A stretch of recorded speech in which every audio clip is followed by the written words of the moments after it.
Moraï Barabotaï, avec la permission d'Hachem, Be'ezat Hachem, on se prépare pour la Ilula de mon père, Alav Shalom, le tzaddik Rabbi Moshe Aaron Pinto, lundi soir et mardi 17-18 août. Alors, mon père, Alav Shalom, sa qualité, il était un homme très attaché à Hachem. Il avait une grande émouna à Kadosh Baruch Hu. Vous savez, on nous parle, lorsque les Juifs ils étaient dans le désert, ils mangeaient la manne. La manne, c'est le manger qui descendait du ciel. Un manger spirituel. Un manger qu'il avait tous les goûts. Ça veut dire aujourd'hui, vous allez au marché, vous avez toutes sortes de légumes et fruits, et toutes sortes d'alimentations, toutes sortes de viandes. Avec la manne, il a un goût de tout ce que vous voulez. C'est un miracle. C'est un miracle. Vous voulez même du couscous, vous voulez manger un chewing-gum, s'il existait, eh bien vous prenez la manne, vous pensez au chewing-gum, et vous avez un chewing-gum dans la bouche. C'était la manne. Alors, bien sûr, lorsqu'on s'est posé la question, quelle est la raison pourquoi Akadosh Baruch Hu, il a fait vivre les Juifs pendant 40 ans avec les miracles? Que la manne, il était en abondance. Et la manne, non seulement qu'il était en abondance, qu'il avait tous les goûts, mais il descendait chaque jour. On s'est posé la question. Effectivement, c'est une question qu'ils ont posée à Rabbi Shimon Bar Yochai. Pourquoi la manne ne descendait pas une fois par semaine, une fois par mois, une fois par an? Il ne va pas pourrir, il va rester, et chacun vient prendre. Et Rabbi Shimon Bar Yochai dit, imaginez-vous que un roi, il donne à son fils en abondance tout ce qu'il veut. Son fils, il ne va jamais venir voir son père. Parce qu'il a tout. Il n'a pas besoin de son père. Mais si son père lui donne chaque jour une somme, donc chaque jour il va venir voir son père, papa ça va, tu vas bien, et le père il va voir son fils. Alors c'est la raison pourquoi Akadosh Baruch Hu, il a voulu que les Israël ils seront en contact avec lui tout le temps. Parce que si Hachem leur donne en abondance, il faut l'abandonner. Alors Akadosh Baruch Hu leur donne chaque jour, à la demande, il leur donne. Comme ça, chaque jour, ils vont prier. C'est ce qu'on appelle Dvarion Beomo. C'est la ration de chaque jour. C'est la raison pourquoi Akadosh Baruch Hu, il a fait à ce que la manne est descendue chaque jour et chacun devait prendre ce qu'il a besoin. Dans la vie, il y a beaucoup de gens, ils ont peur pour demain. Il faut avoir l'émouna à Akadosh Baruch Hu. Il y a beaucoup de gens qui font ishtadlut. Il faut des efforts pour gagner. Ça manque d'émouna. Parce qu'en fait, tu n'as pas besoin de faire ishtadlut. Tu n'as pas besoin de faire le nécessaire pour gagner de l'argent. Si Hachem veut te donner l'argent, il te les donne. Il faut avoir le bitachon, l'émouna pour qu'il te les donne. C'est vrai. C'est pas tout le monde est comme ça. Je vais m'expliquer. C'est pas tout le monde qui a cette qualité de émouna et bitachon en Dieu. Donc, il faut faire ishtadlut. Il faut faire des efforts pour avoir l'argent pour demain, pour après-demain. Mais au fait, si tu as tout, c'est pas la peine de manquer la prière alors que tu as tout. Il y a beaucoup de gens qui vont aller à la synagogue, au milieu de la synagogue, ils veulent sortir pour faire des affaires. Alors qu'ils ont de quoi vivre 10, 15, 20 ans. Haram, c'est péché. Tu as. Je comprends si tu as pas, tu as pas. Mais si tu as, pourquoi tu fais ça? Il y a beaucoup de gens. À Alim Shabbat, déjà, ils ont quitté. Pourquoi? Pour acheter la baguette, pour acheter le pain. Quoi, le pain ne va pas rester? Pourquoi si j'avais Aïm Shabbat, le pain il va se terminer dans la boulangerie? Non. Alors pourquoi? Il y a beaucoup de gens. Le Shabbat, par exemple, lorsqu'il y a le Kiddush, déjà, à le Shabbat, la moitié de la synagogue est dehors. Pourquoi? Parce qu'ils ont peur que le Kiddush, quelqu'un va prendre la place. Mais tu auras ta place. En plus, ta femme t'a préparé déjà à manger. T'as pas besoin de manger. Donc, il y a beaucoup de fois, ce qu'on appelle le mot ishtadlut, il est inutile. C'est-à-dire, il faut faire des efforts. Parce que si tu as l'aïmouna en Dieu, et le bitahon, avoir confiance en Dieu, c'est plus que faire des efforts. Parce que l'effort, il y est uniquement si tu es faible dans l'aïmouna. Et c'est la raison pourquoi Akadosh Baruch Hu, il a voulu que le ministère, ils ont l'aïmouna en lui, que demain, il y aura à manger. Et c'est pas la peine de prendre beaucoup. Les Hakamim disent que lorsqu'il y avait la manne, il y avait beaucoup de gens qui prenaient beaucoup, une grande quantité. T'as pas besoin de prendre la grande quantité. Parce que Hachem va tout te donner. Il y a assez.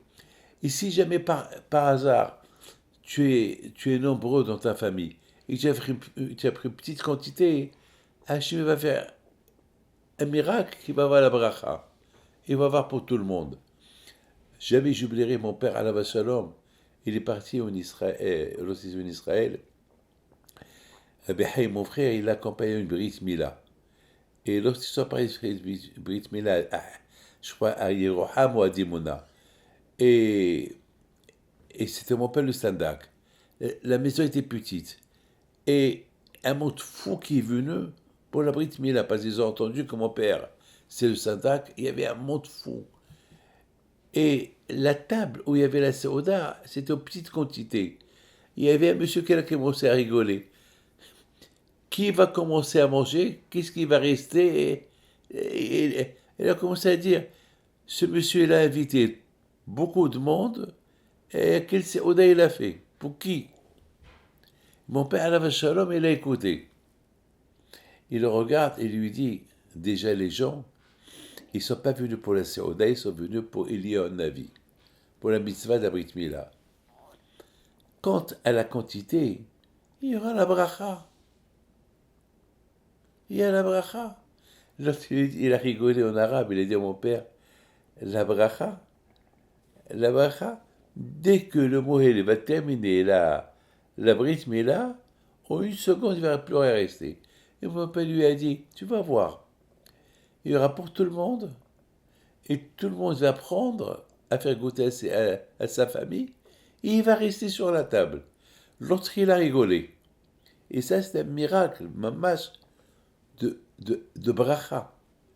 C'est pour ça qu'il y a beaucoup de gens qui sont riches, l'instant, ils n'ont pas de bracha dans l'argent. Toujours, ils ont des faux frais, des faux frais, des faux frais, des faux frais. L'argent qu'ils gagnent, c'est quoi la bracha? C'est que tu n'as pas de faux frais. Tu gagnes, et tu vis, et il reste. Il y a des gens qui gagnent beaucoup, mais ils ont tellement des faux frais dans le business, ou des faux frais ici, la machine elle s'est cassée, et encore une autre elle s'est cassée, et encore, elle est tac, ta ta ta ta ta. Il n'y a pas de bracha hyper tôt. Il y a beaucoup de gens qui veulent me dire, Rabbi David, on n'a pas de bracha dans l'argent. Et bien, mais ils gagnent, je crois que je dis, c'est pas possible. Les faux frais. Les faux frais. Tu veux être plus... Les gens, ils travaillent le Shabbat pour gagner de l'argent, ils produisent le rapport des faux frais, il y a des maladies, il y a des trucs, et il ne reste plus rien. Comme quelqu'un, il a tellement ramassé de l'argent, sa femme est tombée malade, il était obligé de la faire, et il n'avait pas des assurances, il était obligé de louer des avions privés pour la prendre à gauche et à droite. Toute sa fortune est partie dans les trucs. Et il n'y a pas la bracha. Alors mon père, Alav Shalom, était sandak, et ça, c'est quelque chose que les gens me l'ont raconté. Et les gens, ils ont mangé, ils ont pris, il est resté la saouda. Maintenant, plus que ça, c'est que mon père, Alav Shalom, il avait l'habitude de dormir tôt. Pourquoi? Parce qu'il se réveille à minuit pour étudier la Torah. Et mon père, Alav Shalom, il dit à Rabbi Haïm, alors, combien de temps ça va prendre?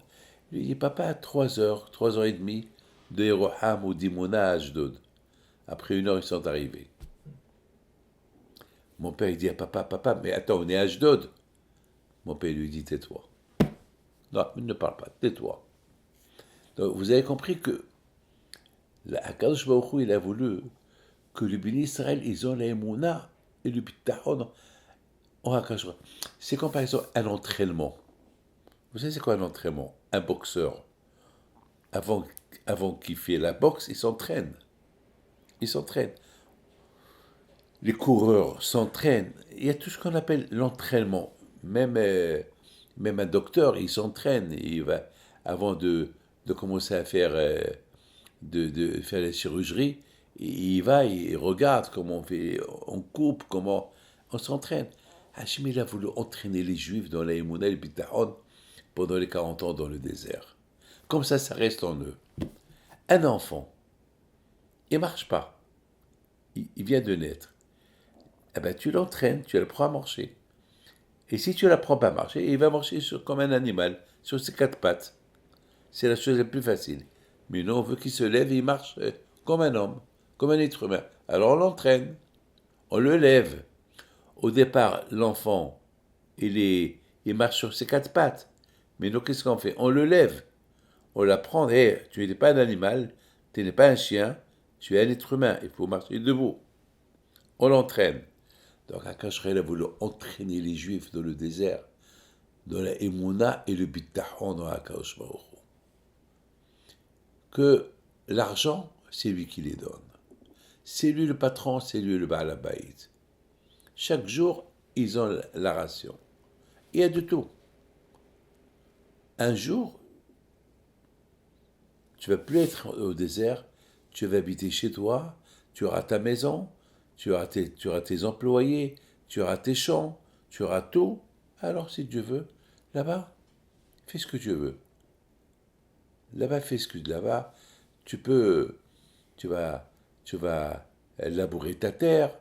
Et là aussi, il faut travailler, il faut prier à Hachem qu'il y ait la pluie, etc. La vie va devenir normale, naturelle. Mais dans le désert, Kachro, il les a formés. Le bon Dieu les a formés. Il y avait des Juifs qui ont voulu faire le malin dans le désert, qu'ils ont pris beaucoup pour stocker. Ils avaient peur pour demain. Ça a pourri. Alors, il y a eu des Juifs, ils étaient tellement contents d'Hachem pour ce bon repas qu'on a mangé hier, tous les goûts. Ah, j'attends avec impatience demain. Hachem, il a fait à ce que la manne, il est descendu jusqu'à à côté de chez lui. Il ne fallait pas qu'il marche pour le chercher. Il est venu jusqu'à chez lui. Alors c'est la raison pourquoi Bisham Shalom, il nous a donné, il a répondu, il a dit, Hachem, il veut qu'on soit toujours attaché à lui. C'est Akadosh Baruch Hu, le plus grand nisayon de l'être humain, c'est lorsqu'il a tout, il oublie le bon Dieu. Alors qu'est-ce qu'il fait le bon Dieu? Il apporte des problèmes. Il y a 2 raisons pourquoi il apporte des problèmes. Une raison pourquoi il apporte des problèmes, pour que Hachem, il le remet en question. « tu m'as oublié, allez, reviens vers moi. » Ou deuxième, peut-être il les met en test. Il le teste. Il y a beaucoup de fois, là, quelqu'un qui peut faire quelque chose, et de le sait, on décide qu'il meurt, ou qu'il a une maladie. Alors, Akash dit, non, le pauvre, avec tout ce qu'il a fait, quand même, il était un bon juif, pourquoi on va le punir? Alors, on va le mettre en test, on va le tester. Et si il surmonte le test, le bon Dieu leur dit, vous voyez, bon, il a fait la aberra, on lui pardonne. Mais s'il ne surmonte pas le test, donc il peut avoir un petit problème. Je voudrais vous raconter une histoire de Emouna avec mon père, Alav Shalom, puis c'est ça là. Moi, David Pinto, j'ai grandi avec lui. Moi, Rabbi Haïm, mes frères, on a grandi avec mon père. On a grandi, on a vu des miracles. On était habitués avec les miracles. Mais il y a des choses qui nous ont marqués avec notre papa, Alav Shalom. Par exemple, lorsque Mon père était un homme pauvre. Vous savez, nous, grâce à Dieu, on n'a pas goûté la pauvreté de mon père. Mais moi, David Pito, j'ai goûté, peut-être, je dirais pas pour mes frères. Je connais pas la vie de mes frères, je connais un peu, mais je connais un peu de ma vie. Un peu de ma vie, j'ai goûté pendant quelques temps, j'étais perdu à Paris, j'avais 16 ans, pendant un mois j'étais perdu, parce que mon passeport il a périmé, et je ne savais pas où aller. Et je dormais dans les aéroports, je dormais dans la rue, à Paris. J'avais 15 ans, 16 ans. Je suis venu en France, d'Angleterre, pour voir mon père c'était en 60, en, en 60, je sais, en 65 peut-être, en 65 oui, et, et j'étais perdu. Bon, après, j'ai connu un juif, et là-bas, je suis parti à la yeshiva de Échelle, le temps que j'ai refait mon passeport. J'ai souffert dans ma vie. Mais les souffrances que mon père il a souffert avec ma mère, ils sont énormes. Parce que ma mère, elle est d'origine de famille riche. Et c'est Rabbi Himpito qui l'a nommé. Et c'est Rabbi Himpito qui a dit à ma grand-mère, ta fille Mazal, c'est du Mazal de mon fils Moshe. Donc, donc elle s'est mariée avec mon père. Ma mère, elle avait 17 ans. Mon père, il avait un peu plus de 30 ans. Et ils se sont mariés, mais ils n'avaient pas les moyens. Mon père, il n'avait pas les moyens. Il ne sortait pas de la maison. Et c'est les gens qui venaient chez lui pour sauver de brachot. Et à l'époque, les gens, ils apportaient de l'huile pour allumer les veilleuses. Et beaucoup de fois, mon père il disait, mais je ne veux pas vivre avec de l'huile. Alors mon père, il vendait l'huile pour manger, pour acheter du pain. Ma mère, Zechrona al-Bracha, tellement qu'elle était pauvre, elle n'avait pas de quoi acheter le lait pour ma sœur Denise. Jusqu'à une fois, il lui a donné du pain, alors qu'elle avait 3 mois. Il y a une femme qui lui a dit, mais tu vas la tuer avec le pain, à un bébé. Mais j'ai pas de lait. Un jour, ma mère était un peu en colère. Il dit à mon père, si ça continue comme ça, je rentre chez ma mère. Et sa mère, elle habitait à Marrakech. Et s'est disputé avec mon père, et un jour, il a trouvé une pièce d'argent. De l'époque, une pièce qu'elle a la valeur. Elle a cru que c'est mon père, qui lui a mis par terre. Donc elle a pensé que mon père, maintenant, il va commencer à ouvrir. Il lui a donné une pièce. Donc avec cette pièce, il est parti, elle a acheté de quoi manger. Mais à partir de là, chaque jour, elle trouvait une pièce dans le même endroit. Ma mère, Zechrona Libracha, elle a ramassé de l'argent. Elle a acheté des meubles. Une table, des chaises, des lits, un peu des ustensiles. Mon père, un jour, il lui dit, mais d'où tu as l'argent? Ma mère, elle lui dit, tu rigoles? Mais c'est toi qui me les mets toujours par terre, dans le coin de la chambre. Je lui dis, moi, je n'ai même pas. Tu vois bien que les gens m'apportent que de l'huile. Et je prends de l'huile, je le vends pour vivre. Et c'est toi qui fais vivre la maison. J'ai tout, je me suis pas posé la question jusqu'à que je vois aujourd'hui tous ces meubles. Mais d'où ça vient? Et ma mère, elle lui dit, mais chaque matin, je trouve, tu me mets une pièce ici. Je dis, moi, je ne mets rien du tout. Mais c'est pas possible. Ma mère, elle dit à mon père, tu es en train de m'énerver. Ça veut dire, tu me soupçonnes que je t'ai volé l'argent? Je dis, non, tu m'as rien volé, parce que j'ai pas d'argent, et j'ai rien de quoi voler. Mais d'où ça vient? Ma mère lui dit, tu sais quoi? On va fermer la porte, et je vais surveiller pour voir est-ce que tu vas mettre la pièce ou pas. Mon père lui dit, d'accord. Ils ont joué le jeu toute la nuit. Ils ont fermé la porte. Le matin, ils ouvrent la porte et il y avait une pièce. Mon père est devenu fou. Mon père dit à ma mère, pardon, pardon ma femme, c'est le bon Dieu t'aide. Mais c'est la dernière fois qu'ils ont trouvé la pièce. La bracha, il est parti. Il y avait aussi la bracha, regardez, ça c'est mon père à la Shalom. Mon père, toujours sur sa bouche, il y avait le mot Bitahon Bashem. Bitahon Bashem Etvarach. Bitahon, j'ai jamais vu un homme qui avait cette connexion de Emouna en Akadosh Baruch Hu comme mon père. Mon père, on dirait qu'il a vécu les 40 ans que les Juifs ont mangé dans la manne chaque matin. Et je pense qu'il a pris ça de son père. Parce que son père, Abraham Pinto, il avait aussi cette qualité. Chaque jour, il ramassait de l'argent pour les pauvres, et ce qui reste, il les gardait pour le lendemain pour les redistribuer. Et un jour, sa femme, il a pris un peu d'argent pour le Shabbat. Et Rabbi Haïm Pito, il n'arrivait pas à dormir. Il demande à sa femme, est-ce que tu as touché dans ma poche et tu as pris l'argent pour demain, pour Shabbat, parce que je ne t'ai pas donné d'argent pour demain. Il dit, oui, comme d'habitude, j'ai pris ta poche. Elle dit, non, ce que tu as pris, c'est pas à moi, c'est de la tzedaka. Alors tu me les rends, demain matin, si Dieu veut, tu auras tout ce que tu veux. Ton Shabbat, il va venir jusqu'à la maison. Tu n'as pas besoin de sortir, tu auras tout. Alors là, j'ai écouté cette histoire. Je me suis dit, il y a des gens que lorsqu'ils ont de l'argent, c'est là où ils vont dormir. Et lorsqu'ils n'ont pas d'argent, ils n'arrivent pas à dormir. Rabbi Haïm Pito, c'est le contraire. Lorsqu'il avait l'argent, il n'arrivait pas à dormir.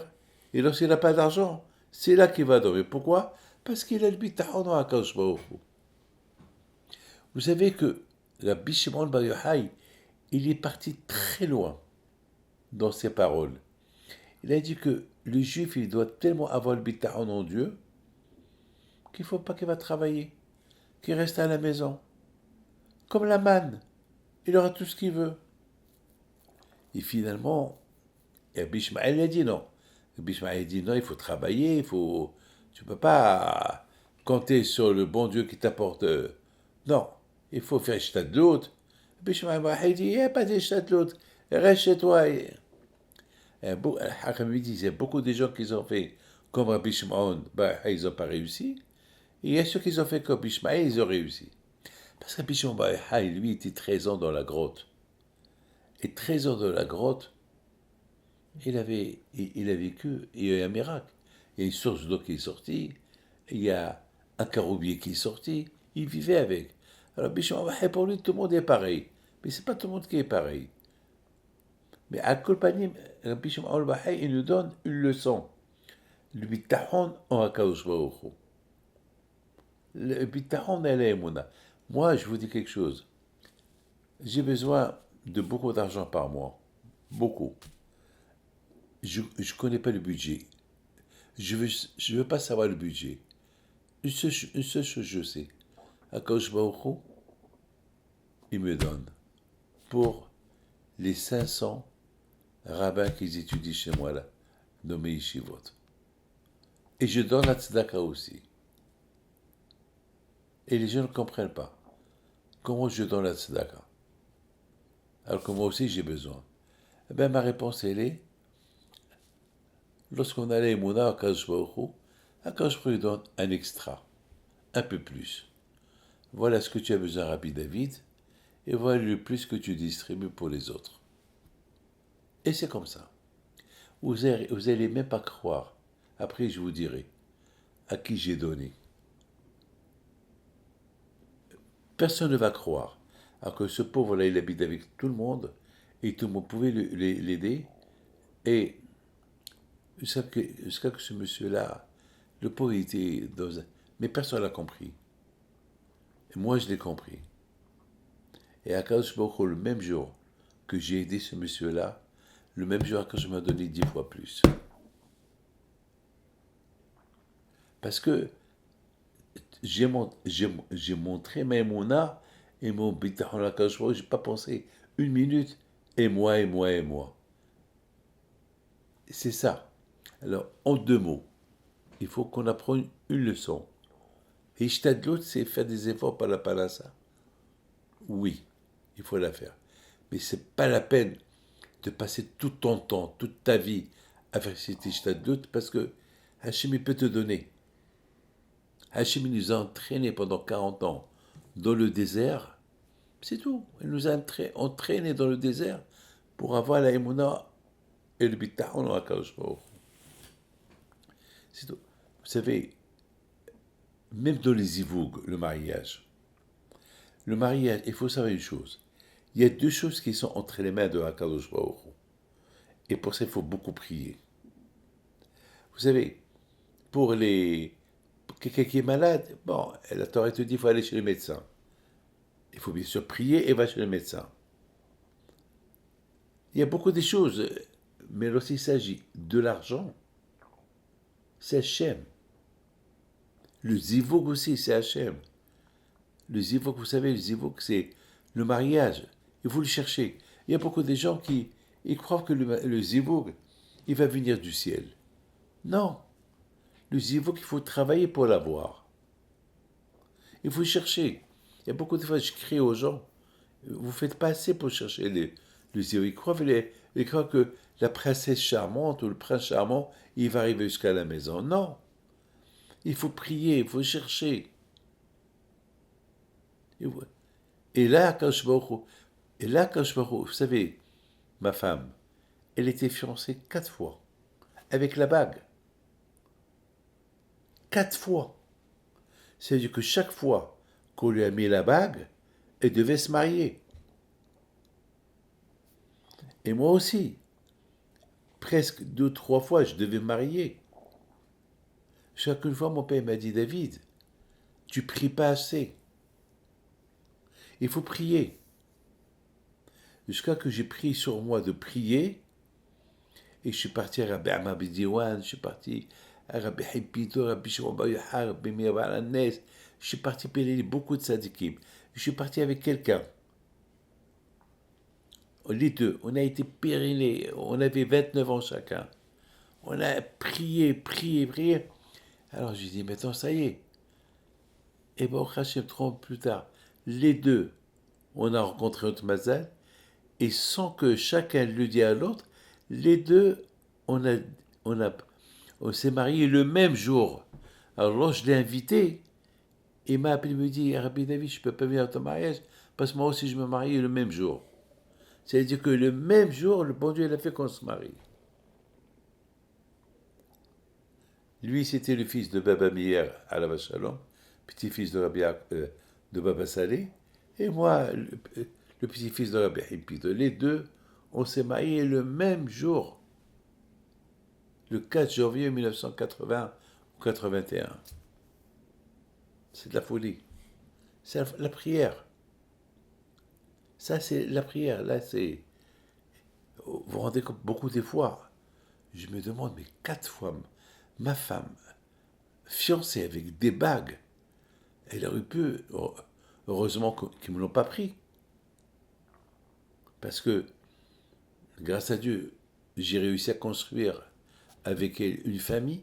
On a construit un empire de Torah aussi, ensemble. Et si j'aurais marié une autre, qui dit que j'aurais réussi avec elle? Quand j'ai réussi avec celle avec qui je suis marié aujourd'hui? Je ne sais pas. Qui sait? Donc c'est ça, c'est le mazal et la parnassa. Et la parnassa, ils viennent d'Hachem. Pour ça, pour ça, il faut faire beaucoup d'efforts. Pour ça, il faut vraiment chercher, il faut faire beaucoup d'efforts. À tel point, avant-hier, il y a quelqu'un qui m'a parlé d'une fille. Je lui dis, et après il me dit, bon, après les vacances, je vais la demander, je vais parler avec ses parents. Je lui dis, non. Et si d'ici les vacances, quelqu'un te la prend? Si d'ici après les vacances, quelqu'un te la prend? Maintenant, je lui ai dit. Maintenant, je lui ai dit. Et je pense qu'aujourd'hui, il va la rencontrer. Parce qu'avec le Mazal, on ne joue pas. Mon père, Alav Shalom, sa qualité à lui, quand je le vois, il était tamim. C'est quoi Tamim? Tamim était anaf déjà, humble. Chacun qui rentrait chez lui se levait devant lui. Il avait la émouna que lorsqu'il priait sur quelqu'un,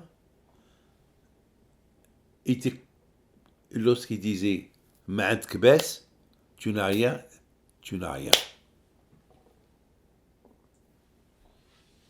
C'était sa émouna.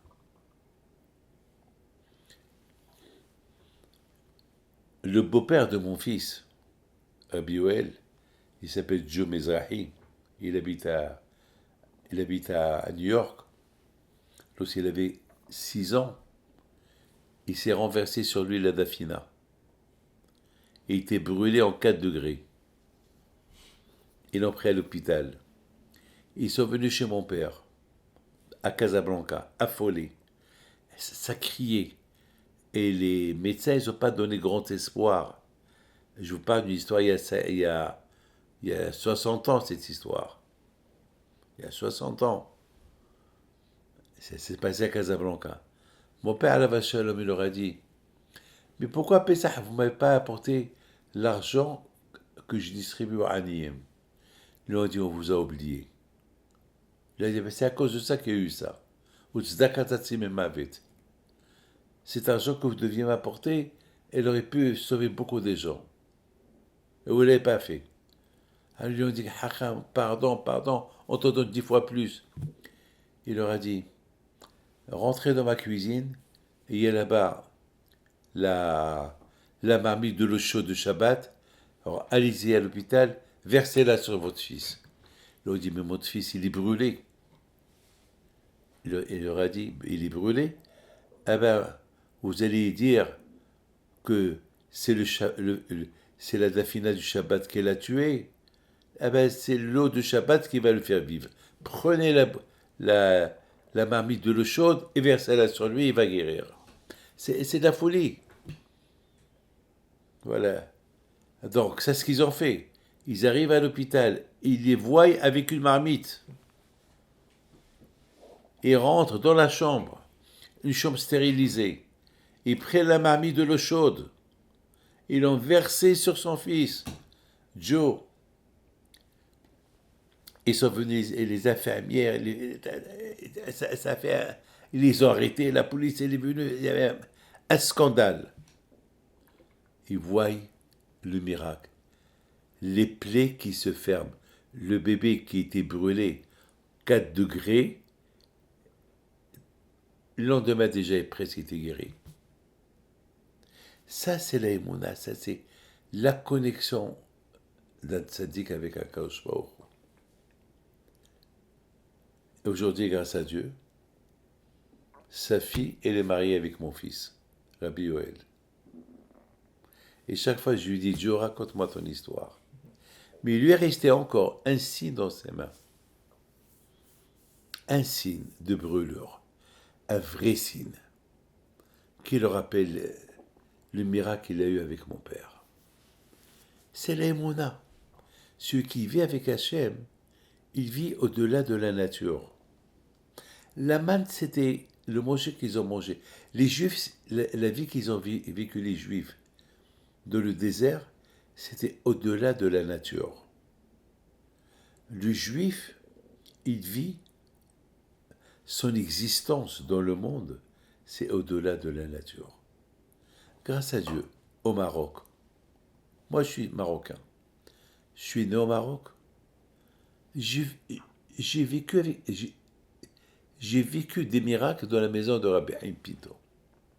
Lorsque mon père m'a envoyé au Maroc, il m'a envoyé au Maroc, il m'a dit, puisque tu vas aller, je veux que tu fasses une prière pour le roi du Maroc. À l'époque, c'était Sa Majesté Hassan II qui était le roi du Maroc. Il m'a dit, prie pour lui, pour une longue vie. C'est ce que j'ai fait. Je suis parti au Maroc, je ne me rappelle pas, j'avais 24, 25 ans. Et le Shabbat, j'entends la musique militaire. Il y a un policier qui me voit avec ma casquette, Il me dit, t'es Yehudi, tu es juif? Je lui dis oui. Il m'a dit, rentre chez toi.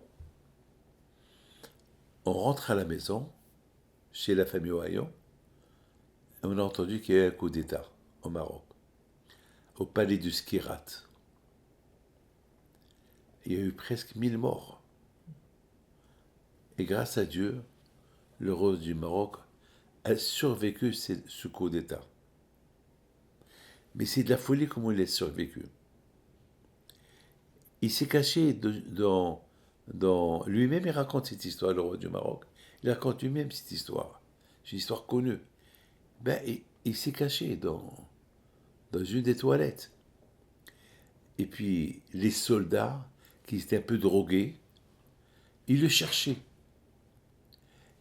Et un soldat, il est rentré dans les toilettes, il a ouvert une toilette, il le voit. Il était choqué de voir devant lui le roi. Et le roi, il a pris du courage. Il lui dit, tu salues pas ton roi? Et du coup, le soldat drogué, il se met en garde à vous. Il lui dit alors, tu dis à personne que je suis là. Écoute les ordres. Il a exécuté les ordres, c'est ce qu'il a fait. Entre-temps, grâce à Dieu, tout s'est bien passé. Et le roi, il a pris contrôle et il a puni ceux qui ont voulu le détrôner. Bon, c'était... Mais qui m'a envoyé prier pour lui? Mon père. Est-ce que mon père était au courant? Est-ce qu'il a vu quelque chose dans ça? Ben, un homme qui vit avec Dieu, ben, le bon Dieu, il lui montre, il lui fait découvrir tout. Jamais j'oublierai. Et lorsque je suis retourné en Israël chez mon père, il m'a dit, alors tu as prié pour le roi comme je t'ai dit? T'as vu? Tu es parti, tu as prié. Il m'a dit, quel jour tu es parti prier? Je lui dis, jeudi. Et le coup d'état, c'était samedi. Il m'a dit, écoute, toi tu as prié du Maroc, et moi j'ai prié d'ici. Mais j'ai pas posé la question, comment tu savais? Parce que j'avais pas besoin de lui poser cette question, parce que j'avais l'habitude de savoir que lui sait tout. Il sait tout. Mais quelle leçon, moi, David Pinto, j'ai appris de cette histoire? J'ai appris de cette histoire, même si, parce que nous tous, on est comme des soldats de Dieu. Chaque être humain est, est considéré à être un soldat. C'est quoi un soldat? Un soldat qui est prêt à exécuter tout ce que le roi lui dit. Alors, on est tous des soldats de Dieu. On est là pour exécuter. Même si on est loin de Dieu, même si on est saoul, même si on est drogué, c'est pas possible qu'on ne reconnaît pas Dieu. Comme ce soldat-là, drogué comme il était, parce qu'ils les ont drogués, il a reconnu le roi. Un drogué, il ne peut pas reconnaître le roi, mais c'est pas possible que tu ne peux pas reconnaître le roi. Le roi, tu le reconnais. Mais donc, même si on est loin de Dieu, lorsqu'on est devant le fait accompli, on le reconnaît. Même si tu es saoul, tu ne peux pas dire que tu ne reconnais pas l'argent. Impossible. Tu reconnais l'argent. Donc Dieu, tu le reconnais, même si... C'est ce que j'ai appris. Tu te rends compte? Ce soldat, drogué comme il n'a pas tiré sur le roi, il a exécuté, il a fait garde à vous, et il s'est tué. Mais comment? Mais il était drogué. Même un drogué, il reconnaît son roi. Même un drogué, il reconnaît son roi. Donc c'est ça les tzadikim. Vous savez qu'est-ce qu'on dit sur David Ameller? David dit, je suis fou de toi, Hachem. Je suis fou de toi. Ça veut dire, beaucoup de fois, on a vu des tzadikim qui font de la folie avec le bon Dieu, tellement qu'ils croient en lui. Ils s'en foutent. Alors, je voudrais terminer, puis c'est l'Aïloula de mon père. Puis c'est l'Aïloula de mon père à la Vachalom. J'ai appris plein de choses. J'ai appris l'Aïmouna, comment avoir confiance en lui. J'ai appris le Bitahon, comment être connecté à Kadosh Baruch Hu, qu'il n'y a que lui. En od milbado. Il n'y a que lui. J'ai appris que tout ce que tu veux peut te le donner. J'ai appris que Hachem, il est proche. Que même les Shaim, lorsqu'ils prient à Hachem, Hachem, il les écoute. Hachem, il veut qu'on soit connecté à lui. Tout ça, je l'ai appris de mon père. J'ai appris de mon père que un être humain, ce qu'il veut peut l'avoir. Comme ce qu'un enfant, ce qu'il veut demande à son père, comme ça, non. Ce qu'on veut, on le demande à papa. Et si c'est impossible qu'il nous le donne, alors on peut toujours avoir espoir qu'il va nous le donner. Un jour, j'avais demandé à mon père quelque chose. Je ne voudrais pas redonner. Je voulais acheter une voiture. Et je voulais acheter une Ford Granada. Ah oui, je voulais acheter une Ford Granada. Une belle affaire. Mais j'avais pas d'argent. Et je suis tombé amoureux de cette voiture-là. Très grande, gris métallisé. Et c'était en Angleterre. Je voulais l'acheter. Mais j'avais pas d'argent. Et j'ai dit à mon père, et mon père, à la Shalom, il me cachait. Il m'a dit, toujours, il me disait, David, lorsque tu vas te marier, j'ai à peu près 1000 $ pour toi. À l'époque, 1 million de l'époque, ça veut dire 1000 $ ou 1000 €, quelque chose comme ça de l'époque. Alors je lui dis, papa, donnez-moi maintenant. J'ai, je sais pas, 26 ans.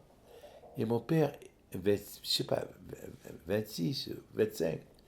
Et mon père me dit, non, tu vas acheter des bêtises avec. Va étudier la Torah.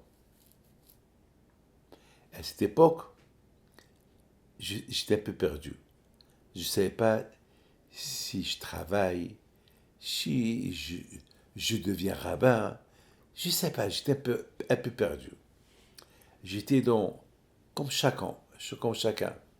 Je voyais des gens qui travaillent, et mon père me dit, pourquoi tu vois les gens qui travaillent? Regarde les gens qui étudient la Torah. J'ai dit, papa, j'ai étudié la Torah toute ma vie. Depuis l'âge de 8 ans, tu m'as envoyé. Toute la Torah. Maintenant, je vais travailler, je ne suis pas capable de faire comme toi. Regarde, papa, j'ai pas de barbe, j'ai rien du tout. Je suis pas marié. Regarde, tout le monde est marié. Tous ceux qui ont dépassé les 22 ans, ils sont rentrés au collège, ils sont mariés. Moi, j'ai 24, 25. Je me rappelle pas quel âge j'avais. Maintenant, il me dit, papa, David, mais si je te donne l'argent pour acheter la Granada, cette voiture que tu... Parce que je lui ai montré là. Elle est grande, mais elle est grande. Elle était très grande. Et en plus, elle était décapotable, elle pouvait s'ouvrir. Elle était belle, je sais pas. Elle était automatique, une belle voiture automatique, gris métallisé. À la fin, ma mère, elle me dit, moi, je te les donne. Ce que mon père m'a pas donné, ma mère me l'a donné. Je suis retourné en Angleterre, je l'ai acheté. Et je suis parti au Maroc avec. Et lorsque j'étais en pleine route pour aller au Maroc, je traversais l'Espagne, elle est tombée en panne. L'eau a chauffé en pleine nuit. Et j'ai eu peur. Un camion s'est arrêté derrière moi. J'ai cru qu'il va me tuer. Il m'a aidé. Il m'a dit, suis-moi. Jusqu'à ce que tu approches un garage. Vous savez qui ça met à l'intérieur? Du piment. La peau du piment. Pour déboucher le radiateur. Je sais pas. Je sais même pas qui est. Et s'il y a un avis, c'est Rabbi Pito, je sais pas. Et je suis parti au Maroc avec. Alors vous savez, c'est une voiture anglaise. Le volant, il est de l'autre côté. Et chacun qui me regarde, parce que c'est une voiture, le volant, il est de l'autre côté. C'est pas euh, le volant normal, c'est en Angleterre, les volants, ils sont de l'autre côté. Et là, j'ai commencé à aller pèleriner les tzadikim, avec la famille Knafo.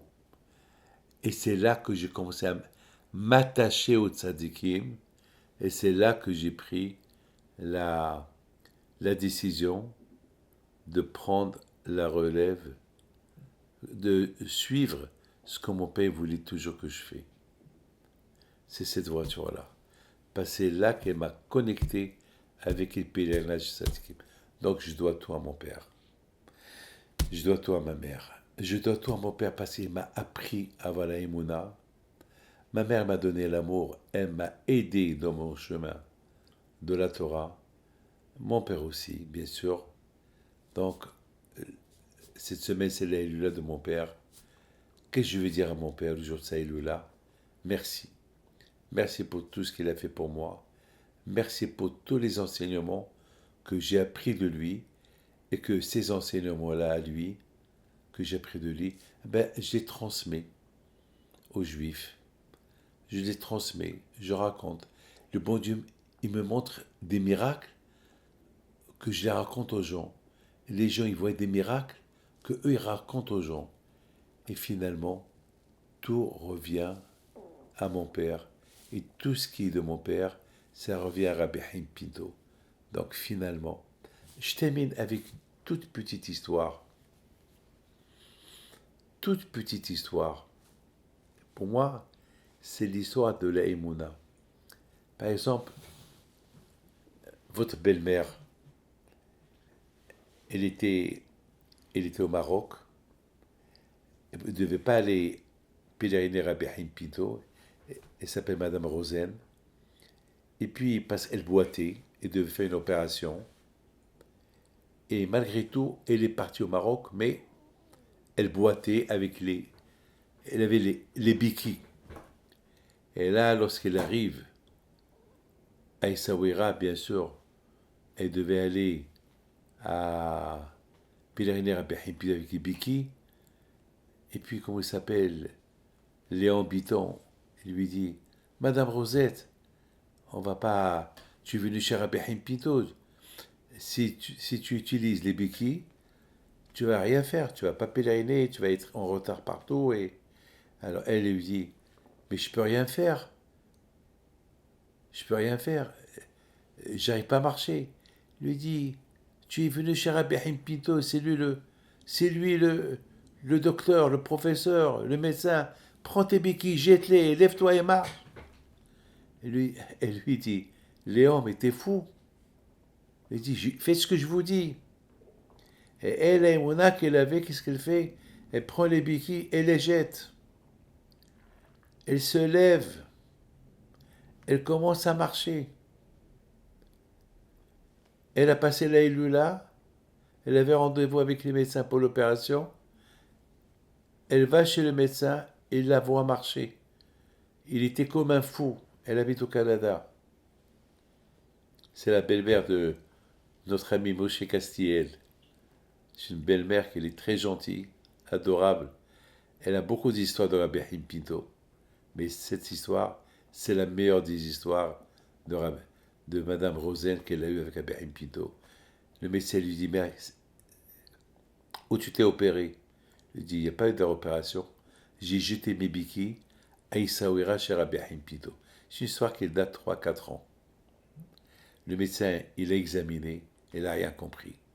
Il voit les radios il y a une semaine, il voit les radios de maintenant. C'est la guérison totale chez Rabbi Haim Pinto. Donc on a grandi comme ça. Que le mérite de cette tzadikim soit avec vous. Amen. N'oublie pas, la Hilula de Rabbi Moshe Aaron Pinto, c'est lundi soir à Ashdod. C'est ouvert toute la nuit. Et mardi toute la journée à Ashdod. Pèleriner, allumez les bougies, que le bon Dieu protège. Amen.